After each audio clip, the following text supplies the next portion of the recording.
this is mobility project here. So this route will go from Boston to Cleveland, and it will do it via the water level route right here, shown right here.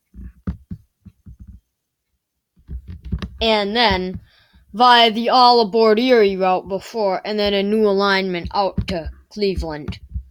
Very little new track is going to be built on this one, with the exception of a spot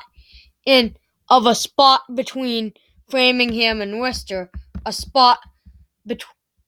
part between Springfield and Pittsfield, and little intermittent pieces of curve straightening out westward towards Utica, Syracuse, and points west.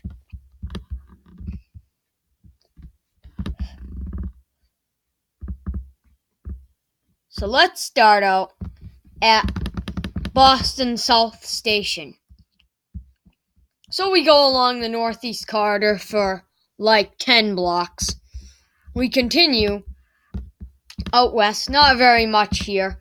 We follow the Framingham route. We don't follow it for very long though. Then we follow I-90 because we're not going through Wellesley and through Framingham. So it's a little difficult to curve straighten, but it works better. Then we follow Route 9. We continue. A few exceptions, of course. Then right here we plunge into a tunnel. Right here we come out of that tunnel and we follow a piece of the existing Framingham-Worcester line out to Worcester Union Station. Then from there we continue following the Amtrak route. And then right here we switch onto new track. I've actually been down this road several times. And we continue down this track, so I made sure that it didn't destroy anything or disturb anything. So we continue down this track,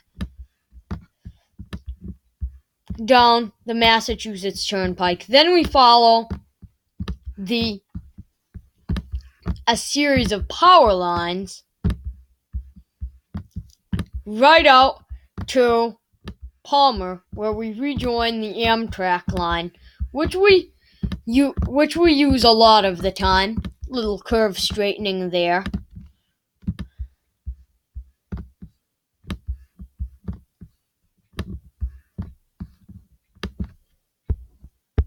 So we continue out to Springfield Station, continue west along the Amtrak route.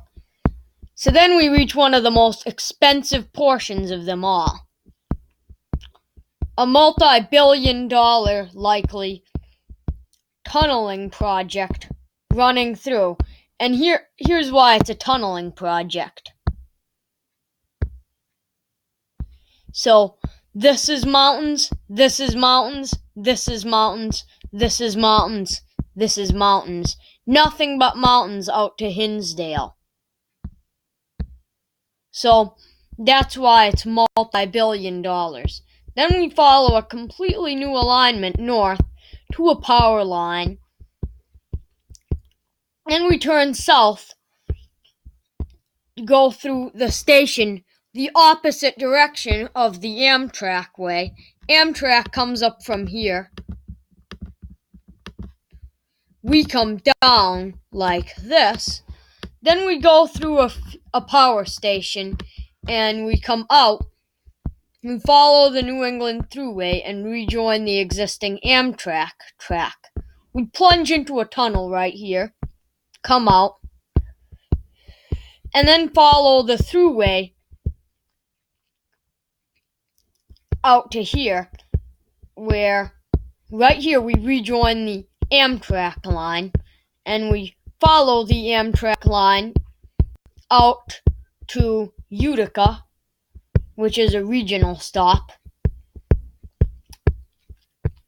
And we rejoin Amtrak line again. We go out to Syracuse, continuing along the Amtrak line, of course. Out here,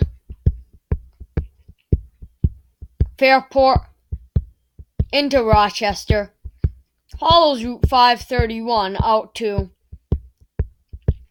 existing track, which we then follow out to the all aboard Erie route, which we continue on out to Ashtabula in the opposite direction, of course, of what I showed you.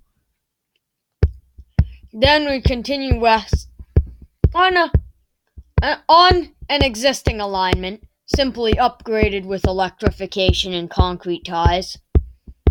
And here is Cleveland Union Station.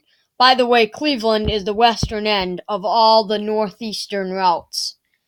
So, eventually, it will go west out to Chicago and eventually all the way out to the West Coast. But we have to start somewhere. This is the system as of now. The next video is going to be a route from New York to Rochester and thus to Niagara Falls and Buffalo. A good way to connect from the water level route out to here. So, this is Mobility Project.